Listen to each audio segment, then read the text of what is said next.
عورتوں سے کثرت سے بات چیت کرنے اور ان کے پاس زیادہ دیر بیٹھنے سے پرہیز کریں۔ کوئی شخص پریشانی میں مبتلا ہو جائے تو اس کی مدد کرو۔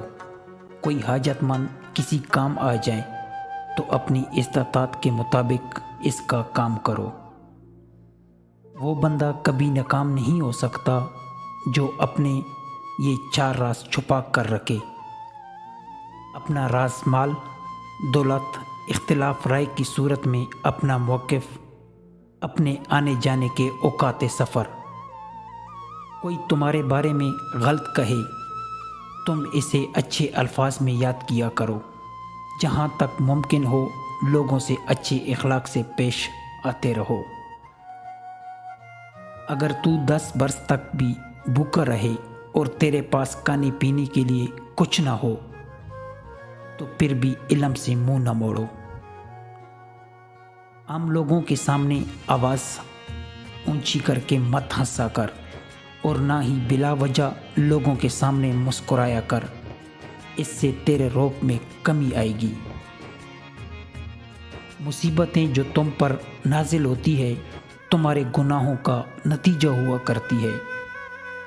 اگر لوگ تمہیں کسی مصیبت میں نہیں ڈالتے تو تمہیں بھی چاہیے کہ تم بھی انہیں کسی مصیبت میں مت ڈالو۔ بخیل شخص عادل نہیں ہو سکتا اور نہ ہی اس کی گواہی قابل قبول ہو سکتی ہے۔ گھٹیا اور ذلیل لوگوں سے دوستی کا ہاتھ مت بڑھاؤ۔ زیادہ ہنسنے سے دل مردہ ہو جاتا ہے، اسی لیے کم از کم ہنسا کرو۔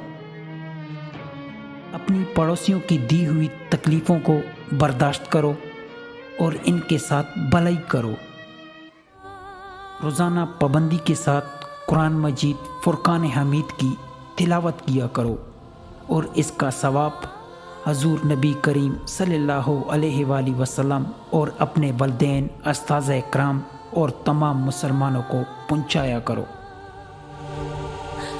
اپنے دشمنوں سے زیادہ دوستوں کے شر سے ڈرو، اسی لیے کہ لوگوں کی عادت میں بکثرت خرابیاں واقع ہے۔ اب تمہارے دشمن تمہیں دوستوں کے ذریعے ہی نقصان پہنچائیں گے۔ اس بات کی جاننے میں شرم محسوس مت کرنا جس کے جاننے کی تمہیں ضرورت ہو۔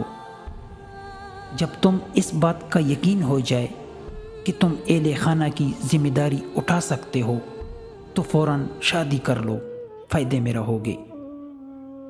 مسجد میں یا بازار میں بیٹھ کر کھانے پینے سے مکمل اجتناب کرو۔